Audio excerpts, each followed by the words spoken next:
শতাব্দী ধরেই একটি প্রশ্ন মানুষের মনে উকি দেয়, প্রাণীরা কি সত্যিই ঈর্ষা অনুভব করে? সম্প্রতি এই জটিল প্রশ্নের উত্তর খুঁজে পেতে ইউনিভার্সিটি অব ক্যালিফোর্নিয়া বার্কলের গবেষণায় নতুন দিগন্ত উন্মোচিত হয়েছে। গবেষকরা বলছেন, বিশেষ পরিস্থিতিতে প্রাণীদের আচরণ মানুষের মতো হতে পারে, তবে এর উৎস ভিন্ন। গবেষণায় 18টি প্রজাতির 60,000-এরও বেশি প্রাণী পর্যবেক্ষণ করা হয়েছে।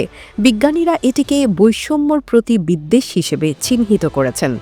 রিপোর্টে উল্লেখ করা হয়েছে, অন্যায় আচরণ দেখতে পেলে প্রাণীরা প্রতিক্রিয়া জানায়, কিন্তু তা ঈর্ষার ইঙ্গিত নয়। অর্থাৎ প্রাণীরা হিংসে করে না।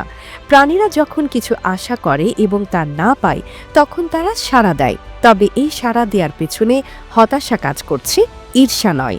অন্য প্রাণীর ভালো কিছু পাওয়ার কারণে বিরক্তি প্রকাশের পরিবর্তে তাদের প্রতিক্রিয়া অপূর্ণ প্রত্যাশার প্রতিফলন। মানুষ একে অপরের সঙ্গে সম্পদ ভাগাভাগি করে এবং সহযোগিতার মাধ্যমে সমাজের জটিল কাঠামো তৈরি করে। অপরদিকে প্রাণীরা তাদের প্রত্যাশা পূরণের দিকে বেশি মনোযোগী।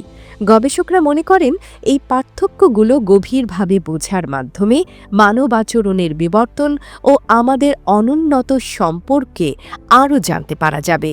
এভাবেই আমরা বুঝতে পারব মানবজাতির এই বৈসাদৃশ্যের মাঝে কিভাবে অনুভূতি ও আচরণ গড়ে ওঠে।